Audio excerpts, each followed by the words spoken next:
Ladies and gentlemen, welcome back to the Mecca of Banter podcast. I will be your host this week, Bucci.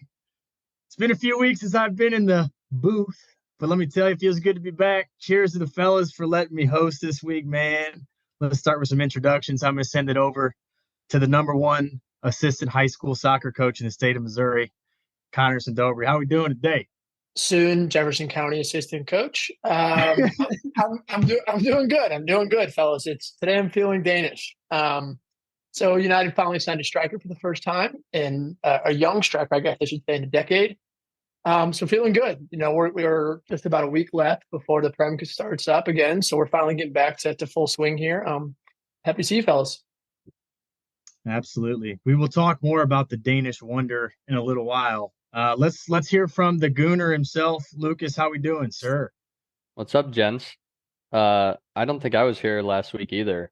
Yeah, no, because you and Hoove had the 2-man tag team episode. So I'm happy to be back here too. I feel like been traveling so much the last month and catching up on work, so it's good to be back here and bantering with you guys. Absolutely. Absolutely. Good to have you. And last but not least, the freaking legend himself.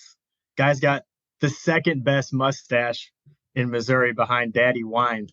How we doing, Who? Good, brother.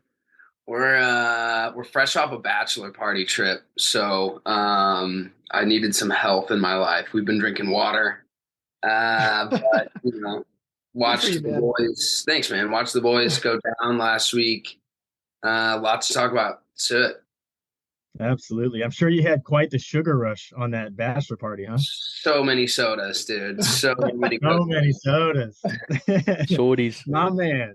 Good to have you guys here, man. I'm excited for this episode. The first thing we're going to talk about, and it's, I honestly feel like Fabrizio Romano, the amount of times I've opened Twitter the last month, all these transfers going on, not just in the Prem, but basically all over. There's a lot of really good moves, and there's a lot of people leaving clubs. But we got to start it off with the $77 million 20-year-old Hoyland. So, talk to us about Hoyland and how excited you are. Brother, you're saying that like it's a bad thing. We are paying for. Let me list these off here for you here in a second. We have not bought a striker that's like under the age of, I think, 24, and the only one is Lukaku. You have to think our last one is a 30-year-old Weghorst. We bought a Gallo who was over 32 years old. We bought Cristiano Ronaldo. We bought Edison Cavani. We bought all these guys who are literally on their last fucking legs of their careers, expecting them to just lead us to Premier League titles. So one of the reasons I'm so excited about Hoyland, to me, the money doesn't matter. We're paying for what I think we get in the future from him. But Hoyland is a young striker who Ten Hag can develop. He's one of those guys who, when you look at sort of his player profile, he's one of those guys that has pace and can get it behind. He's a poacher. He makes great run in the box. He's one of I think, based off the speed that he was clocked at last year running, he just became the fastest player on United's team coming into this year. Like the profile of striker that he has is exactly what we need. And then you sort of combine that with the fact you have a Bruno Fernandes last year who played the most crucial passes and had, I think, like the fourth or fifth amount of assists. So we've been lacking for a 9 for so long. And I think when you look at sort of the profile of the striker, it's a guy that Ten Hag can develop into sort of like, in my opinion, a little bit of a hybrid of Haaland and Kane. And what I mean by that is, obviously that's a high comparison, but I more so mean that he has the pace and strength. He's nearly 6'4". But not only that, does he have the ability to sort of play with his feet and beat people. The area where he needs to improve upon is sort of in a link-up play, being able to hold the ball up, play sort of 1 and 2 touch passes. But the complementary style that he's going to be able to play with like a darting Marcus Rashford next to him, to where he can check in a little bit and it'll take those two defenders, because he is 6'3", 6'4", and they have to pay attention to him. And he'll leave that space in behind for Rashford to play. So to me, this is the signing that I think when you look at other players in the world, the money we did pay for him, I don't think there's another young striker that I would want. I mean, you can say you want an Osimhen, you can say you want a Kane, you can say you sort of want all these players.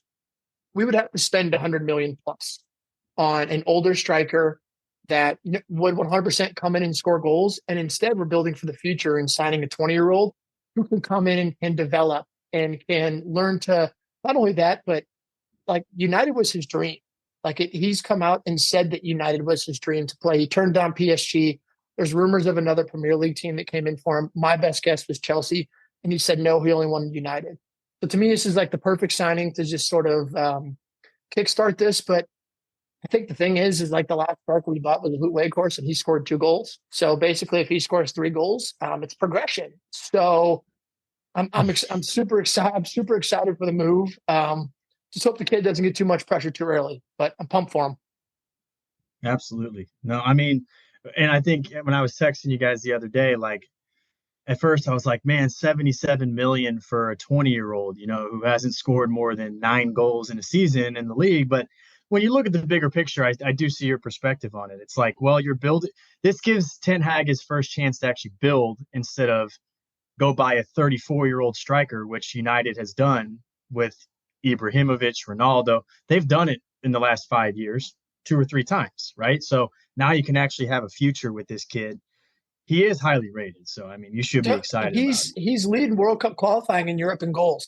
So yeah, he's got 6. I think Kane's at 5. So like, if we can get him to produce, the guy has all the tools to be a bagsman. It's just can he handle the life and pressure of playing for United? You had to say that because I wasn't going to get past the 9 goals in a season thing before. I was willing to say 77 million's worth it, but go ahead. Yeah. I mean, you can. I mean, it shows the market so messed up. Like the kid is rated well, but like where like Holland, what was his release clause was like 50, 60? It's nothing. No, the total amount has never been released. Like still hasn't. That's okay. Well, Man City, an insane situation for Man City in the first place, but like he was putting up goals. I don't know. I think you're right, but the pressure could get to him. It got to Sancho. There's no doubt it's a risk. Like there's 100%. There's no doubt it's a risk. I think Ten Hag has not given us a reason to believe that he doesn't know what he needs. Like I think we still need to see a little bit more for Anthony, but like sort of the profile of the players that he wants, and he knows what he wants. He likes these kids that are ambitious, that he can not only that, but he can just sort of nurture. And it's getting a little interpersonal in United details, but when Ten Hag came in, he brought a former striker. His name is Benny McCarthy. And the guy that came over and is one of the assistant coaches and is like Rashford has credited for like the biggest part of his revival last season, taught him how to score headers, taught him how to be sort of the complete all-around finisher. And I think the combination of Ten Hag with like a Benny McCarthy, like a sort of a striker guru, it's like the hope and the prayers that it works out, but it's definitely, you can't deny that there's a risk, especially for the price tag. Yeah, no doubt. 100%. Well, let's slide over to Winks. Is there anything Arsenal related that you'd like to speak on in terms of your transfers this summer so far and how you're feeling about things? And go ahead and take it away. Yeah, I think that next week we'll dive into like kind of outlooks based on our transfers and stuff, and also going to be having an Arsenal Mecca Moments coming out in the next couple of weeks with Nate Griffin who joined me on our last Arsenal Mecca Moments, as well as JP. So excited to do that. So I won't go too in depth into the guys that we've signed in the last couple months, but as far as recently, we talked about it. We've been talking about it the last handful of days, but David Raya is rumored to be coming to Arsenal, and that was before everything came out about Matt Turner. But at first, it was one of those things that, like, at the end of the last Prem season, Ramsdale was rated as the most valuable keeper, given, I guess, like how our season ended or where we ended up, and his overall performance, and then his age, kind of a ton of different factors going into it. So whenever I saw that rumor, I was super confused because neither of these guys deserve to be backups right now at this stage in their career. So my first thought was, like, what's Arteta's plan behind bringing in 2 guys that could start right away when Matt Turner's still kind of developing. He's getting time, for his national team and this and that. But he's been a great backup for us, and he's only been here like a year. So like he hasn't even been here that long. So was super confused by that. But then it later came out that Nottingham Forest was interested in Matt Turner. So if that goes through and we sign Rhea, I have no idea what'll happen. I'd imagine that, Ramsdale will start initially for a while until they kind of figure out what they want to do with him, but still really confused by it and don't think that that's necessarily where we need to be spending our transfer budget anyways. Yeah. So yeah, that's wild. It's such a like, because there's rumors that Arteta, like a few years back when he sort of took over the Arsenal project, he was looking at Ray as a potential option before they ended up bringing Ramsdale in. But I think the timing of this and like the Turner thing is one thing, because of course you got to bring in a backup. The 40 million and being a week away from the Premier League season starting is what makes this so odd. Is what makes it so odd to me, because there's no way that you would think that Ray would want to come in and be a backup unless he was like given some sort of like thought or just like heads up that it's gonna be a competition. Yeah. And I definitely rate Ramsdale. I have both of their stats pulled up, and they're very, very similar goalies in terms of with their feet, save percentage, everything. So like, I don't know. It would be an absolute wild move if come December, like Ramsdale's looking to make a move away.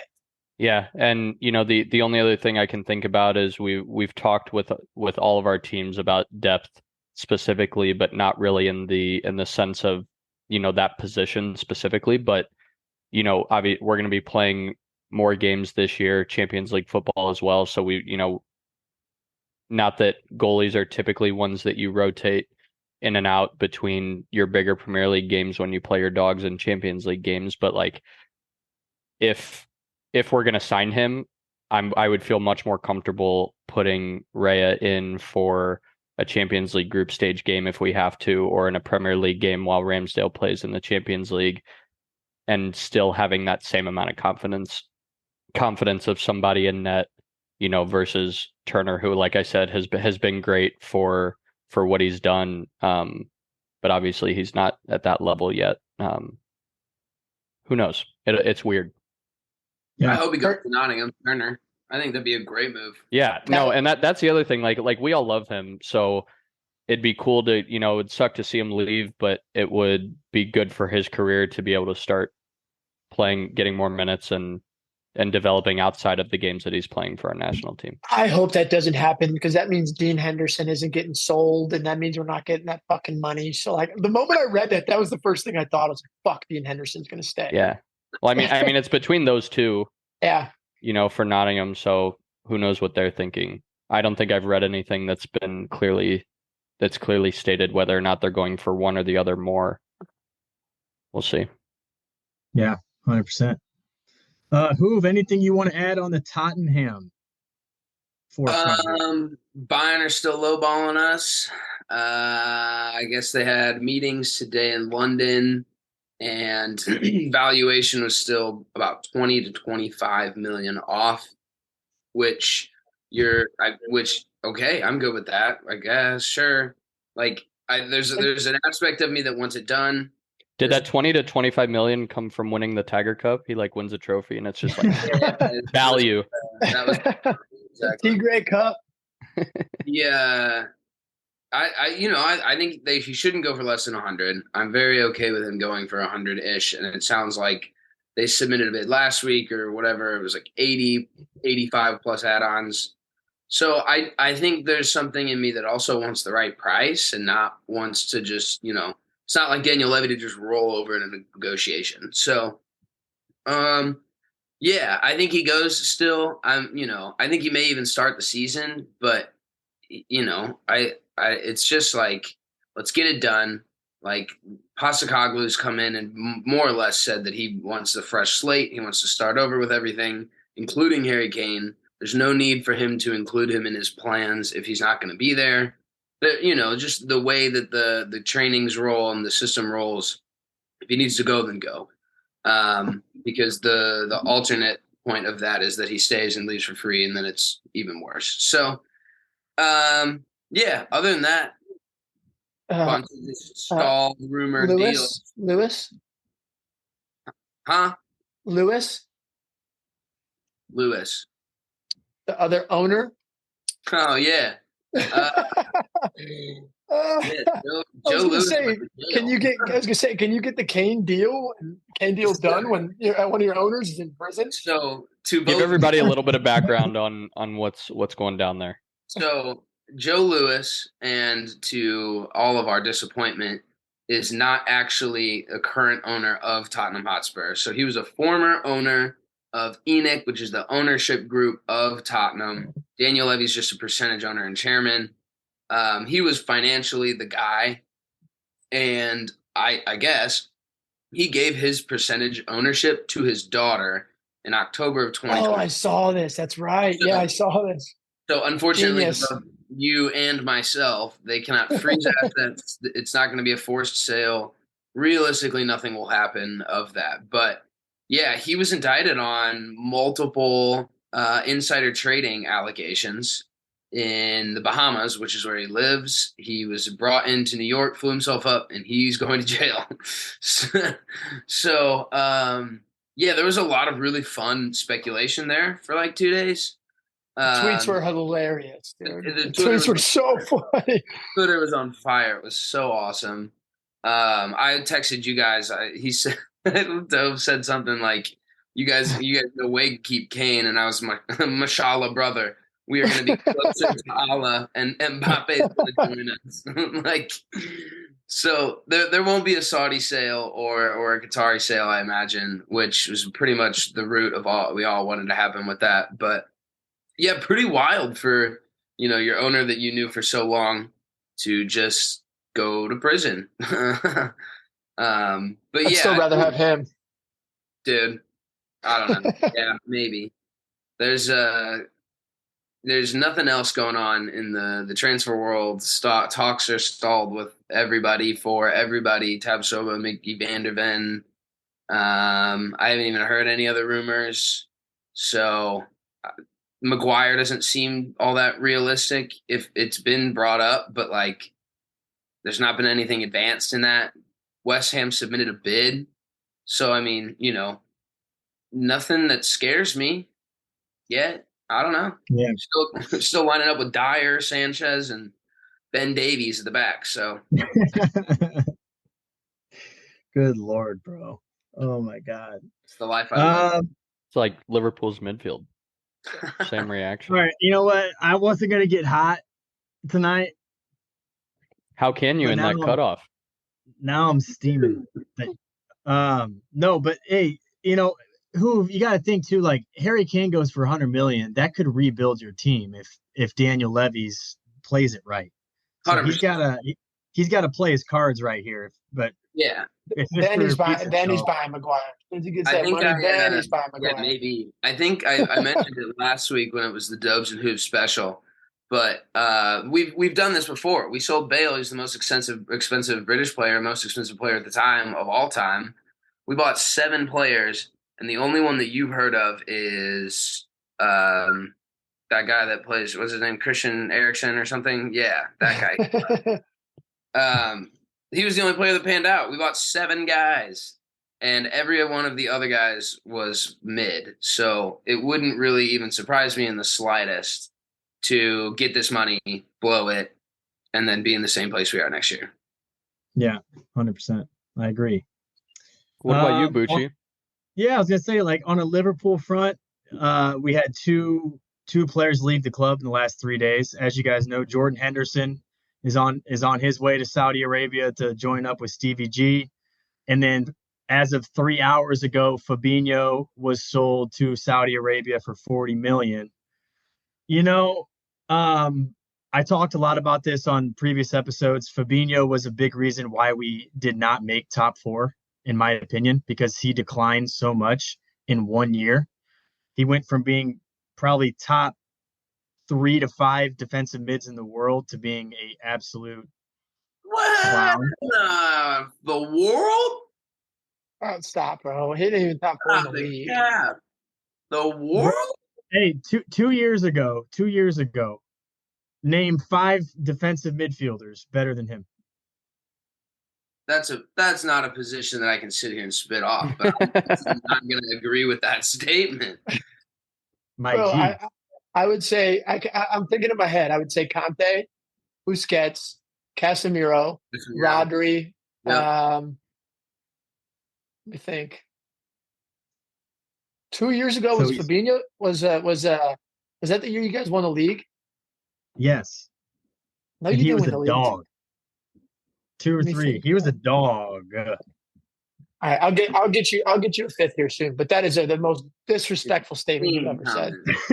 Come on, man. Was Kimmich still balling? I thought you were going to say the league.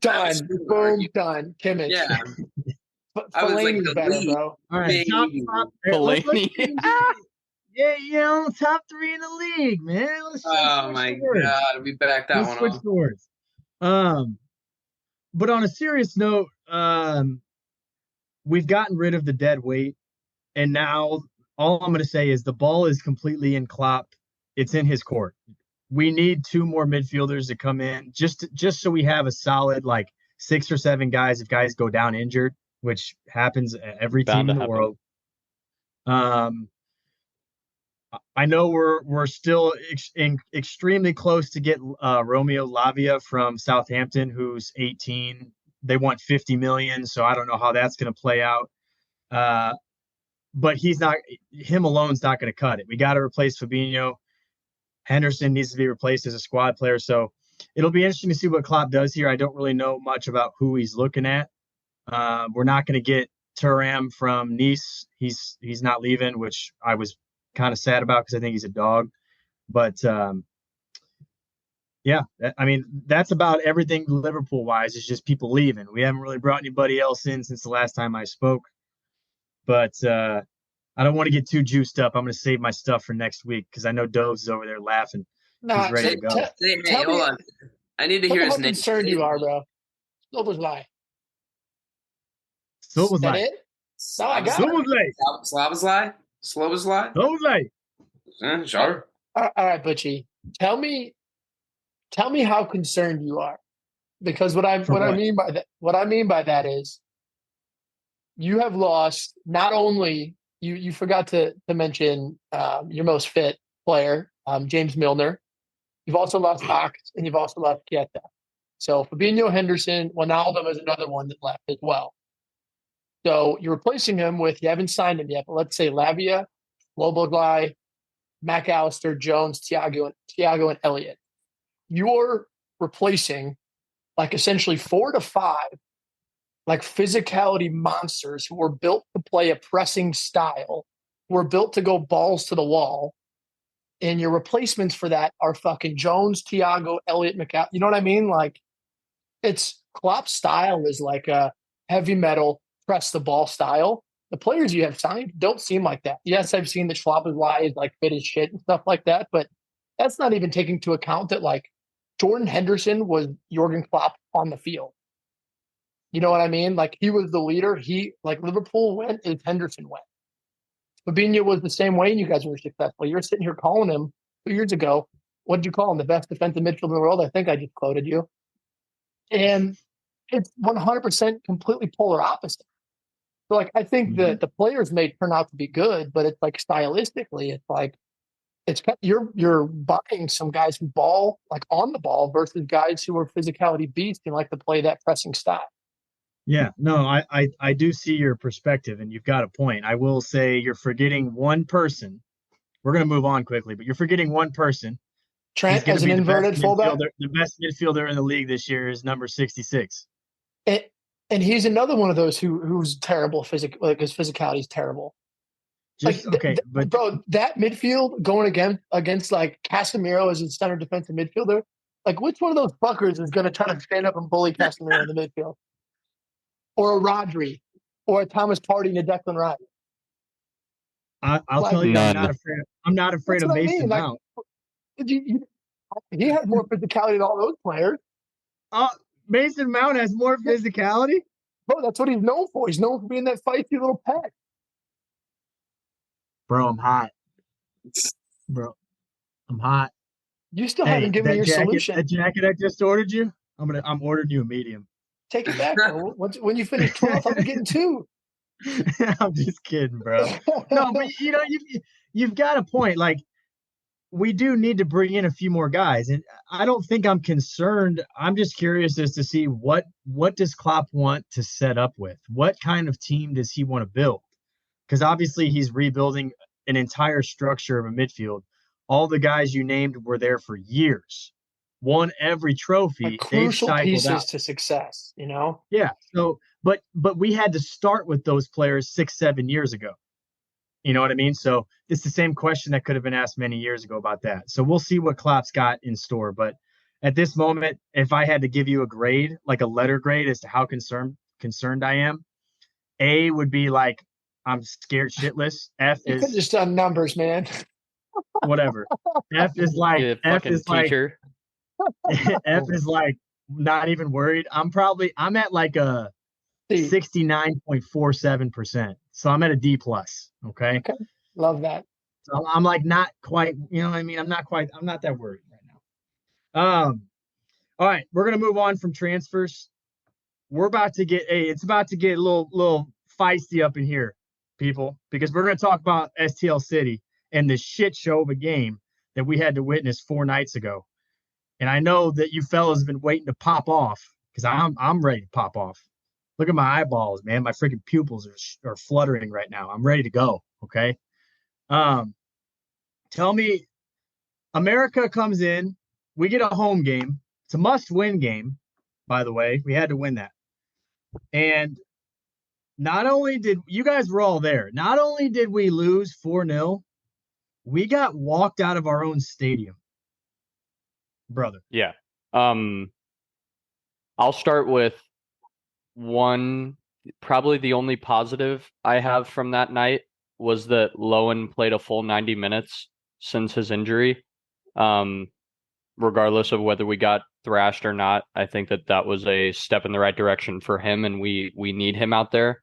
But other than that, I don't really think that there was a positive takeaway. If you guys have any more positives, speak now before I go on a rant. I will tell you right. Well, I'll let you go, but I have a differing opinion on this game. Okay. I think we got beat by a really good team. And For sure. Got beat by a team that does things that we can't. Yep. I thought like 80% of their really good chances in the match, there was 1 to 2 just really, really nice flicks or a touch over the head or, a quick spin out of a defender. Like, there were things that we couldn't stop. Like, every single time they built up, someone had a back heel or, on one of the goals, it was an overhead and the striker brought it down above his head, one touch pass out. Like, those are things that we can't do, nor do many of the teams in the league do. So I'm not as concerned about it. It sucks getting walked. It sucks that they didn't really look like they were in it ever. The defense was shambolic, but when you get just cut open like butter sometimes by a team that is better than you, you can kind of feel okay. Yeah. In my opinion. But no, I think that was a great time for that because I agree we got beat by a better team. I think that their front three were making runs that none of our back line has seen in the MLS all season. The way they recovered after losing the ball, their technical abilities in tight spaces, like they were just a better team. Yeah. My qualm was with the game day staff or like the corporate side, not nearly as much as what was going on the field. On paper, it was an away game for us in our own stadium. And holy shit, did it feel that way. I know that Dobes, Henry, and I were at the game. Were you there? Hoove? Okay. Oh, that's right, bachelor party. But yeah, but we were there. And I can't recall a single soccer game ever where the home team at their own stadium had to play as the away team. I thought that was like a very Americanized way of doing this, and regardless of whether the whole tournament's being played in the United States or not, I think it's so dumb for the sport to make the true home team the away team in a game against a team like that. Like I said, I don't know if it's ever happened before, but I absolutely hated every minute. I hated that we were so inclusive of them in our own stadium. I hated that we were playing mariachi music every time they scored, drowning out our supporter section chants. I hated that they let America supporters sit all over the stands instead of up in their away team corner. I hated that the Jumbotron was constantly showing Club America fans. I hated that they had their own designs on the scoreboard after they scored their goals. I hate that they got their own smoke bombs. I hated that the tifo was in America's colors and not St. Louis City's. I hated that the flags that they put in our supporter section for us to wave when the tifo was going up did not have a single St. Louis City color in it. It was royal blue, yellow, and red, the colors of their team. We didn't even put up a tifo for the game against Sporting KC, our biggest rival. Like, fucking atrocious all the way around. Absolutely so just disappointed and in the whole night. We left at like the 82nd minute after they scored their fourth goal. Fucking yeah, awful. I made it to 75 minutes. Wings. And we're not ones to like leave a game early ever either. Dude, ever. No, I'm 100% with you. That was like the first thing after the first goal. We heard and Madison and I both were sitting at the game. We heard the mariachi music, and I at first didn't notice it. She noticed it. She was like, "Why are they playing music right now?" And it was literally the mariachi, like literally, and their fans were going nuts all over the stadium. So that it was incredibly frustrating. But the game itself, like, you guys are all right. We got our asses kicked all over the field. Like, I texted my uncle who was watching on TV during that game, and I was like, truthfully, in my opinion, it was a pleasure to watch like Club America in person. Like, and it just shows, like, we sit there, we talk about the level of the MLS. Like, Club America is the biggest club in North America. They're, I think, in like seventh or eighth in the Mexican League right now. And they were just a complete different level above us. It's something that we haven't seen before. I haven't seen a team do in the MLS, let alone ever. Let alone we're the first place team in the Western Conference, and they are coming to our home city and absolutely walking us. We're getting olayed like at home. It's one of those things that's extremely frustrating. You know, it sucks. We're kind of lucky we get a little bit of a break, but I do have to compliment the Colombian up top, the black guy, Quinones. He was an absolute baller. Yeah, and I mean, there was times where he was like turning Hebert. He was doing things to Hebert that he's never seen before in his entire life. He was getting in behind so easy. And then you combine that with like three midfielders who are just lights out on the ball, can 1 and 2 touch you off the field. Like, my only fucking thing to say about City is like, yes, we were bad, but like, effort. It's one of those things. It's like, if you're at home and you're in front of your home crowd, like, I don't care if it's 3-0. I don't care if it's 4-0. Like, people come and see you play. We pack out stadiums week in, week out. Like, don't quit at the end of the game. Like, to the point where I want to leave a City game is something that it should never be. I don't care if we get beat by a better team, but the lack of effort at home was embarrassing to me. Yeah, absolutely. I agree with you, Dobes. Quinones, the Colombian guy. He's a baller. He's a baller. We were watching all of their attackers in warmups, and Henry and I were sitting next to a couple of his friends, Dobes, that you met them Saturday night, but we're like sitting there watching and we're talking about predictions, and I was like, I have a feeling we're gonna get our ass kicked. It'll be like 4-1, 5-1, something like that. Like, they're just gonna pick us apart. And Henry's friends were like, no, like, there's no way. Like, I think it'll be like 3-2 if we lose, or it'll be close. And then immediately we turn and start watching them hit their warm-up shots, and they're just post in top bins, just piss missiles. And they look at me, they're like, oh shit. Like, they haven't missed a single warm-up shot, layoff shot from outside the 18 this entire time. And I'm like, it's different gravy down there. Exactly what I was saying. I watched with a couple of guys at the lake, and me and Kevin Church, friend of the pod, there were a couple of times where they would do something and it didn't necessarily lead to a goal, or it was just a minor moment in play. And I just look at him like, dude, we can't do that. That was insane. And it was just a subtle, nothing happened. So many of those moments that I was like, we are so out of our depth here. The last bone to pick that I have at this game, I don't know if you want to call them game day staff, whatever the fuck you want to call them. Some of the St. Louigans think they are police officers. Like these guys think that they're like the put your flags down. Put your flags down. When the TIFO was getting ready to they're getting ready to drop it, I ran out and got a beer real quick. And my seats that we were standing in were literally one step away from the entrance. And these guys wouldn't let us in to see the TIFO because they're like, it could fall and hit you in the head. It's a liability. And just screaming at people. I was like, just because you're wearing a jean vest and jean shorts doesn't mean you can tell people what to do. It was that's how it works down in Jeffco, though. That's how it works down in Jeffco. You wear that, you're the boss. You're the king. Yep. But yeah, that's wild though. Let me ask you guys this. We got embarrassed. We're upset. I think Hoove has a great point. America is just an unbelievably higher level team than us right now at this point in our tenure as a club. But we've lost 3 of our last 4 games, St. Louis City. Okay. 3 of our last 4. So, we're on the big 2 to 3 week break right now before we resume MLS. What does Carnell need to fine tune here? Obviously we need Klaus back healthy. We need to have fitness. a 9, but fitness. what do we fine tune here? I think selling Jared Stroud should be. That guy is so frustrating. 81 minutes he played that game the other night.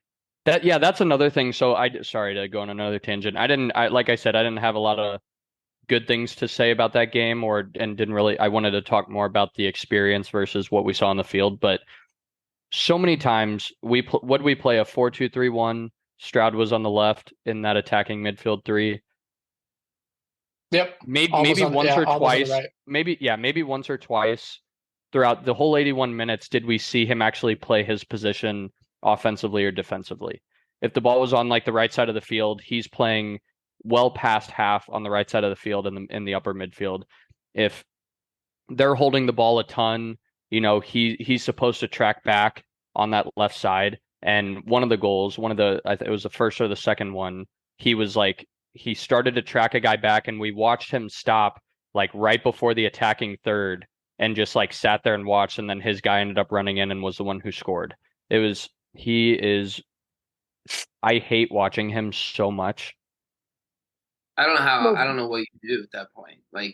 What do you have to see as a coach to be like, this isn't good? What do you I don't know. I was trying to sit here and look up his stats in the past couple of games, but I won't be able to do it in time. It's we do need to get healthy. I think the thing is we are top of the table, so there's that positive to take in. I think the sort of negative to sort of think about it is the performances, kind of it goes back to sort of that effort thing. I mean, that could just be we're getting to sort of we played consistently. You give them the excuse that we played a couple times a week, whatever you want to say. So I really think it's using this 2 or 3 weeks to get back healthy. The one thing we haven't sort of touched on is Nielsen made his debut for City 2 this weekend. Not only that, but he scored a header. So he's another one where I think that center back position, game time minutes become at the premium, and you got to go with your best guys. So I think he definitely improves us. I think just getting back fully healthy, getting Klaus back to training with the boys, getting Lowen after he played a full 90 minutes, getting healthy. Blom, he wasn't even really I think he was available, but once it was 3-0, it's why would you put him in that game? But just getting healthy, I think, is important. And then we can set ourselves up. I think we have 11 games left in the rest of the season, top of the table, 4 points clear. All is still there to play for. And I think this 2 or 3 week break couldn't have come at a better time. Just depends if we can get healthy in the time span. So we also signed an Icelandic winger. Oh yeah, we haven't talked about him either. And I'm going to butcher it. It's Thorkiv. Thorson. Norkiv Thorson. Oh, damn. I'm going to butcher that. The Viking. But the Viking, yeah.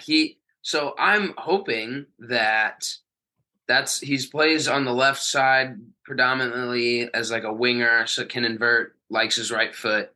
And he played in the Belgian second division at Bierschot, and had a pretty decent season. So he's like 21, 22.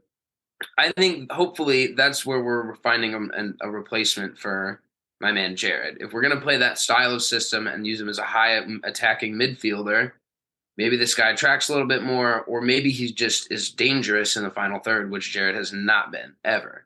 So I think getting him integrated will be huge no matter what. It's at least an extra pair of legs. And I think we've seen the run of games start to take a toll on the guys. So I'm hoping that we get him in. There's got to be some sort of, chemistry built pretty quickly, but that would be best case. Getting these guys rest is huge. And then I think, instead of, it's not like we were having a great run of games. We're not losing momentum. We just need to start over. And I think that's a good thing at this point. Why do you guys think, I almost feel like Cornell has an issue with Pompeo? Cilio comes in every single game. Yeah. And he got I think he had 2 shots on goal in the first 10 minutes that he came in. That, yes, they were kind of right at the goalie, but he was willing to take risks and go do something. And we haven't seen Stroud. We haven't seen I really haven't seen any winger do that.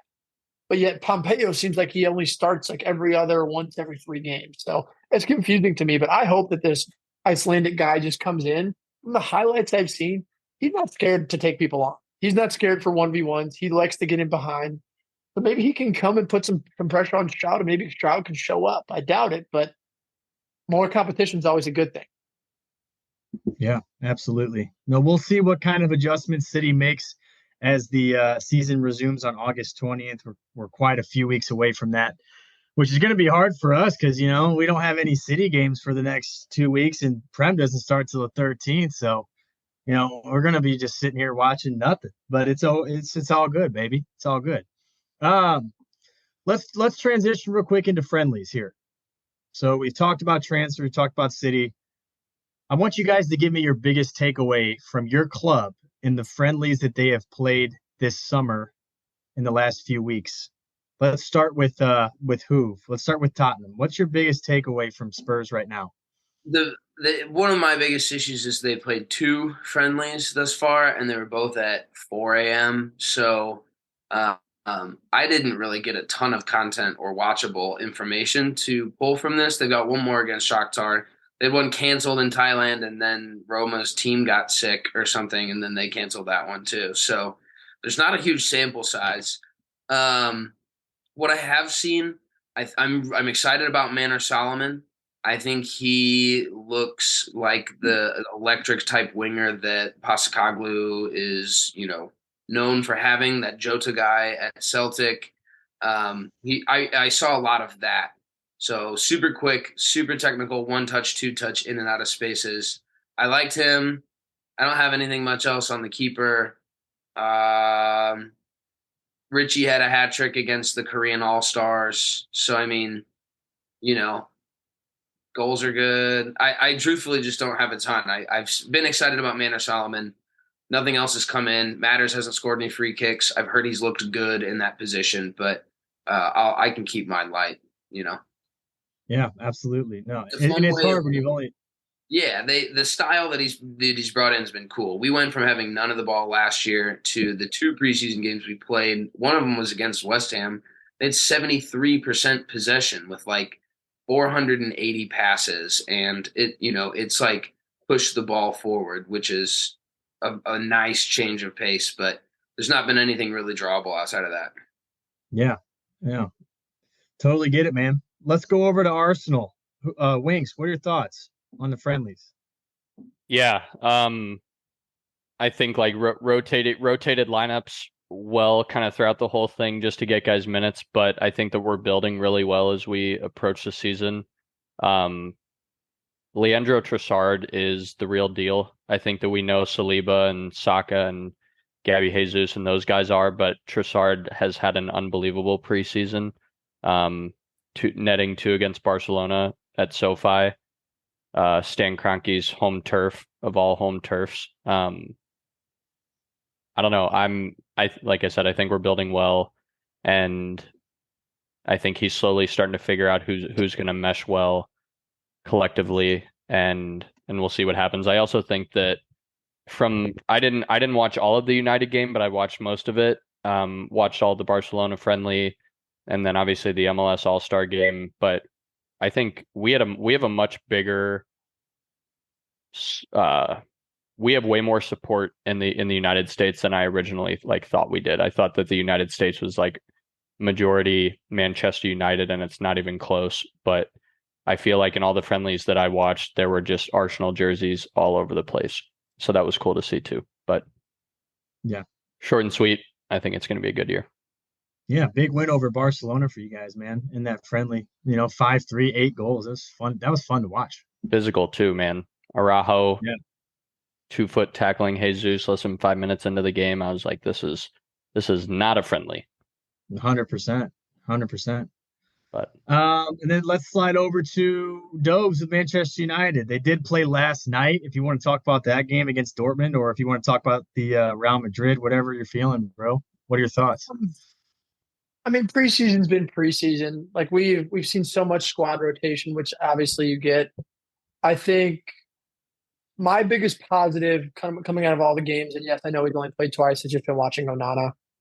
Like just his ability to play out of the back. He was in a sticky situation right when he came in last night, and he had two guys sprinting right at him, and he played this little dink through ball that went directly to Dalot's feet, and all of a sudden we played out. And it's just you think of David De Gea receiving that pass and that ball going into the 17th row. It's one of those things where he's just made such a drastic difference in the way we play. Truthfully, I think the other sort of positive is Jadon Sancho has been extremely lively. He's looked so dangerous on the ball.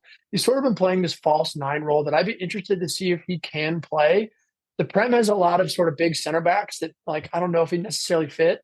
But I've seen more confidence out of Sancho in the preseason than I've seen, which makes me extremely positive.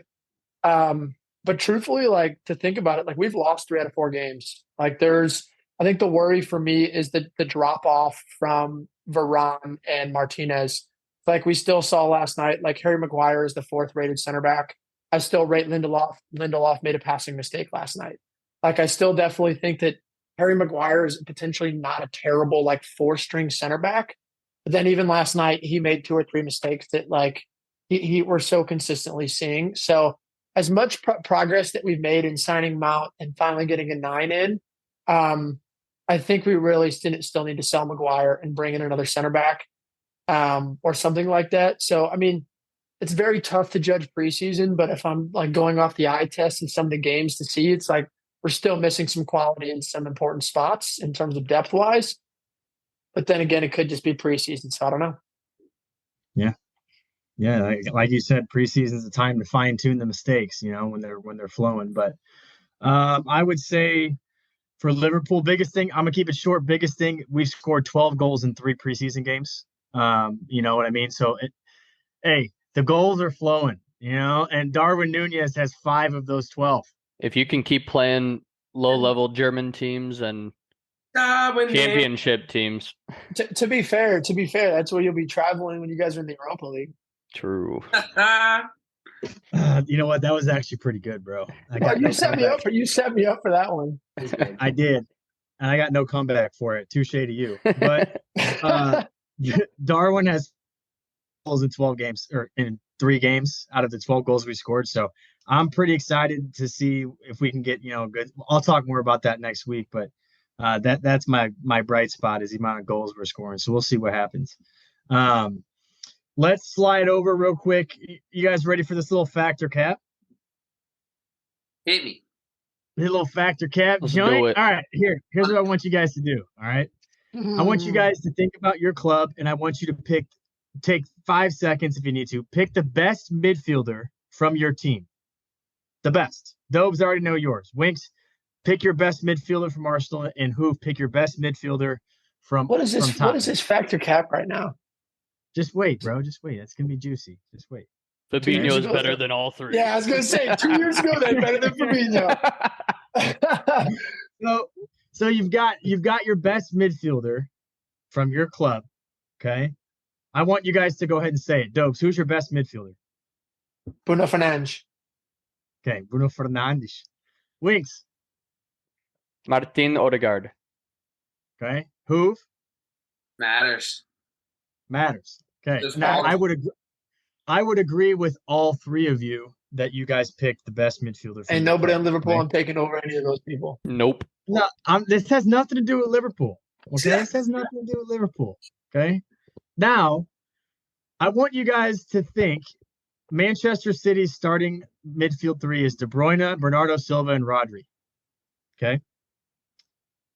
My Cap. Does your midfielder make it in that team? Fact. Oh, does he make it in? Does he make Odegaard it in? Plays in that team 100%. Does he start? I highly disagree with that. Bro, Odegaard would play as a 10 and KDB would play as an 8 or vice versa. Easily, dude. I would not take Odegaard over Bernardo Silva. But Bernardo Silva plays wing so much too. Hold on. This is it. Like, do you truly think and you could even talk about the other guys that let's say Hoove and Dobes picked. Like, do any of those guys, this just is a testament to City. Like, they've lost Gundogan, but they still have an unbelievable starting three in the middle. Like, does our best midfield player from our clubs make it into that team? And you got to justify, who would you pull out for your KDB? Player? What? KDB. Dude. Okay.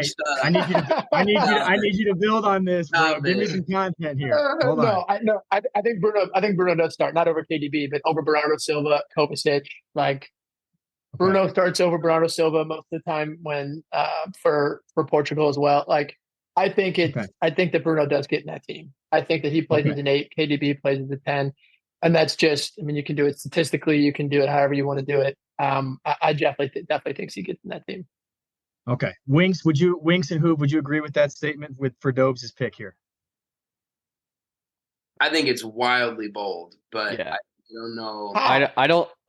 In terms of an overall system, those three just mesh so well for City that it's tough to it's tough to imagine. No, I'm not disagreeing. I think it's bold. But statistically, since Bruno Fernandes has been at United, the only player with more goals and assists is Lionel motherfucking Messi. 2 years ago, Fabinho was probably pretty up there too. We're not sitting here talking about. We're not sitting here talking about slopping lie. We're sitting here You guys can say I'm biased. Of course, I'm biased. I genuinely think, all are.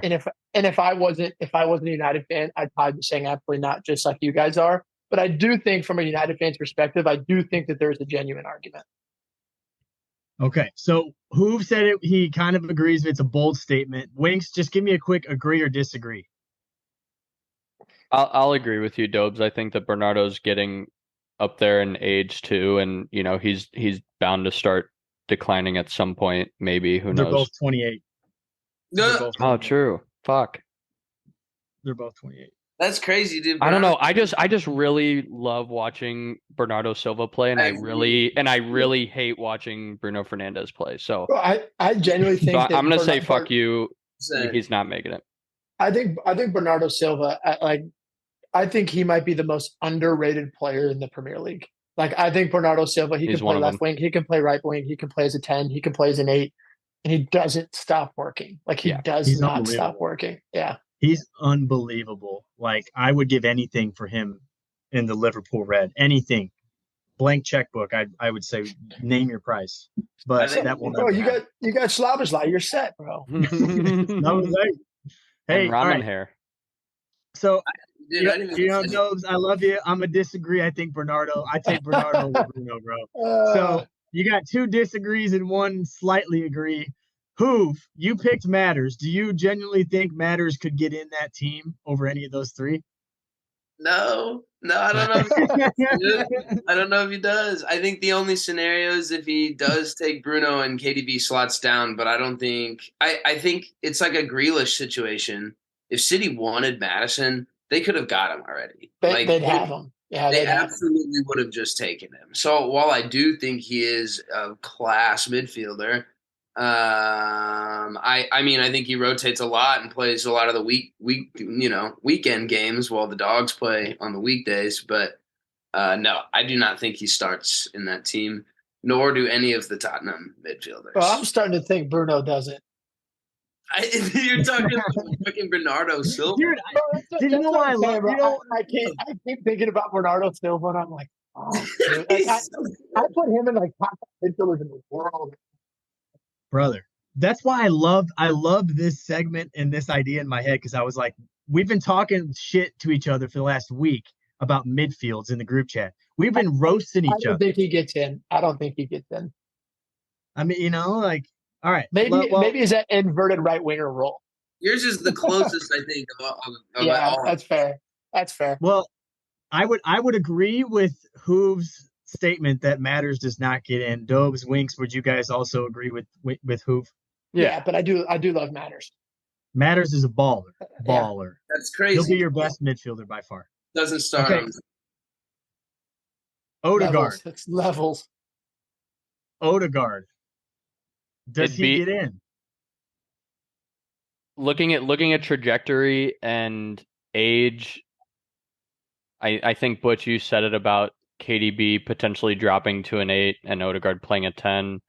That'd be I feel like Bernardo Silva's like crazy to say, but he's like the weakest of that City 3 that we talked about. So like it would to get so stupid. But for Odegaard to get in, it would have to be a shift like that of KDB dropping a little bit and Odegaard playing up top. But I mean, there's nobody beating out Rodri.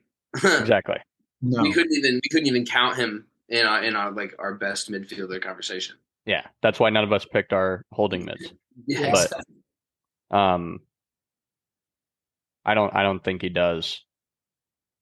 I nor do I want to see him go there, obviously. But he would be the perfect player for them, though. He'd be electric. And don't even put it in the universe. Don't put it in the universe, bro. But what's really interesting about your pick, Lucas, with Odegaard and Bernardo Silva, because I think Bernardo Silva is the only one. You can't take De Bruyne and Rodri out. So like you look at Silva and Odegaard, and it's like, okay, the work, like Dobes mentioned, the motor that Silva has, both sides of the ball, can be super versatile. And I would highly state that he has probably the best ball control in the world besides Lionel Messi in tight space.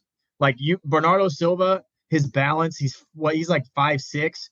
His ability to get out of these spaces because he's so small. I don't want to call him little, but small. You know what I mean? Little. That man's little. Like Odegaard brings something different. He doesn't have that tight space capability like Bernardo. Like it's still good, but what Odegaard brings, he brings goals. He scored a lot more goals than Bernardo Silva did this past year. So like that, it's like, do you need goals? What do you need? But they have Holland. I don't know. Yeah. And I'm not trying to justify against my boy, but if Bernardo plays as a winger and Kovacic is their 8, I think both Odegaard and Bruno get in that team over Kovacic. I think Bernardo Silva. You can make an argument for Matters there too. Yeah. True, 100%. It's so tough because I absolutely, Martin Odegaard is one of my favorite players in the Premier League to watch. Like he is on the ball, bro. the way he clip that. Finish. I mean, it's just the truth. It's just like I saw that the highlight of him today. I don't know if you guys have seen it from last year, or it might have been the preseason where he did like the slide tackle against Everton. It was a Wobie, bro. And all of a sudden, he had that he pulled the ball from his back foot, got up and kept the ball. That's just like so. Odegaard's different, but I think that just shows the levels of fucking City, man. Like I know. Well, I hope you guys enjoyed this segment, different segment of Factor Cap. The moral of the story is, wait, what? Liverpool, bro. Right? You got midfielders. What? Name your best midfielder, bro. What? My brother in Christ. I got nobody to give you right now. Okay, I don't have a Bruno Fernandes.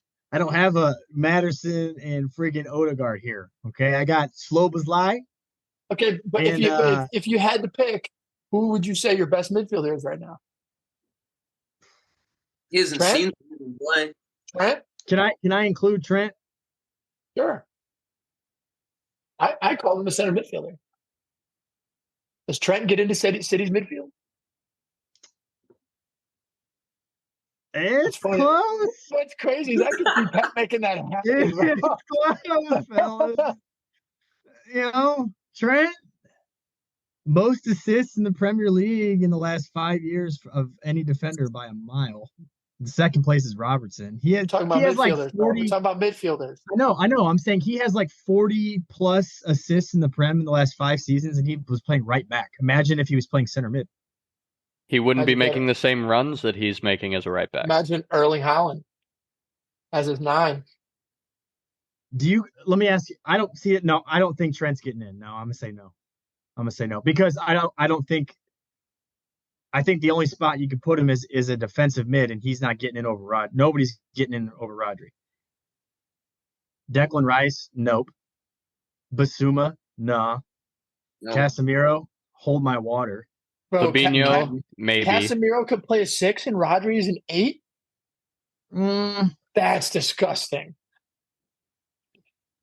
Rodri does have goals in him. You know what right too, bro.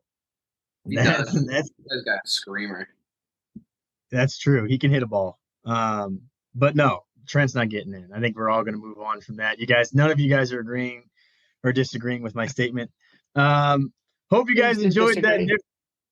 What'd you say? Instant disagree. Yeah. Well, what a great season 2 we've had on this Mecca of Banter podcast. We had 41 episodes. I just want to give ourselves a little golf clap here. 41 episodes of content since the start of the Premier League last year. That's pretty unbelievable when you look at the hindsight. And we even started towards the time the World Cup started. Yeah. You know what I mean? Like the October, November was when we kind of started hitting off the episodes, like 41 episodes in that amount of time. It's been a blast. We've had some amazing moments. We had, obviously, City won the treble. Arsenal bottled the treble. United won their first trophy in God knows how long. Their cabinet was getting a little dusty. Spurs won the Tiger Cup.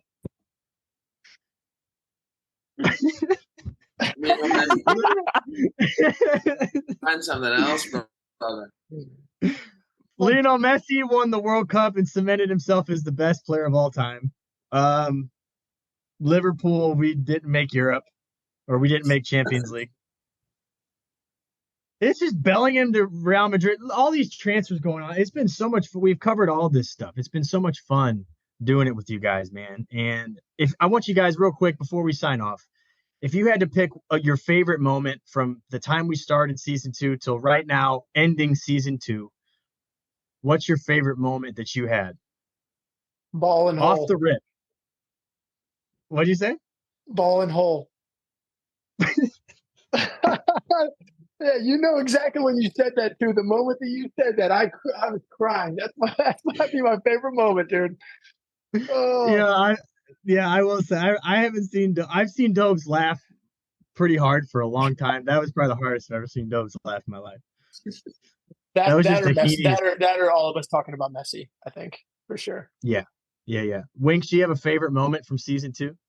Yeah, Messi's up there, or getting to talk both episodes about us beating Tottenham back to back in North London derbies this year. Yeah, I guess and Balogun to the national team. That was a cool one. Yep. I can confidently tell you the feature from Elliot the day after you lose the North London derby. That sucked. That was not an episode to be on at all. Messi was great. Man, the City stuff, covering City and doing all that has been like what we were like kind of meant to do. Like we were supposed to be these hometown English guys that have a goofy podcast about their club, and it's been so fun to go and then translate to what's been going on and how much we've loved it. So that's been elite for me for sure. What's yours? 100%. Dude, I know what yours is. Don't you dare. Say it. Don't you dare. I muted his ass, fellas. I muted his ass. I need to hear it. Hey, I'm the host and I'm over here getting muted for no reason. No reason. Okay? What did you think I was going to say? What did you think I was going to say? Oh, he's making you say it. I think. Say it. You won't. Was it like, who'd you guys lose? Was it Southampton you lost to? Was that what it was? I think it was Southampton, bro. I think that's what it was. Maybe Southampton lost, bro. Did that knock you out of top 4? You know what? Maybe, but I'm not even going to say it. I'm not even going to say it. Okay. Good, because right when you start telling them, mute your ass. That episode was hilarious. Dude, that episode was great. 7-0 Liverpool. That one was funny.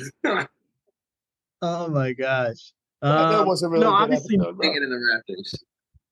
Messi winning the World Cup. I waited my whole life to watch Messi like at the highest peak of the game, complete the game.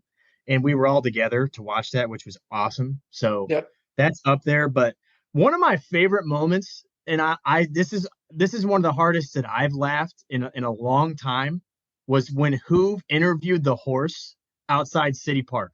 Hey, that horse got the score right too, bro. Hey. Dude.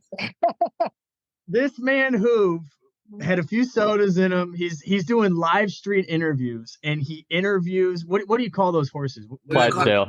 Yeah. Clydesdale. He interviews this Clydesdale, puts the mic up to the horse's schnoz, and says, "Give me a score prediction." And the man said the score prediction right. What a freaking moment that was. I was laughing so hard. I was laughing my ass off when I watched that.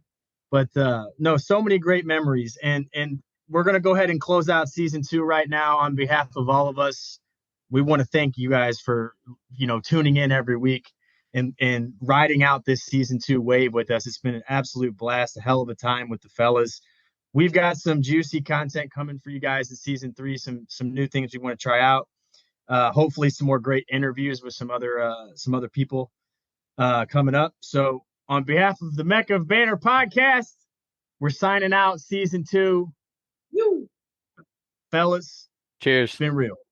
Cheers.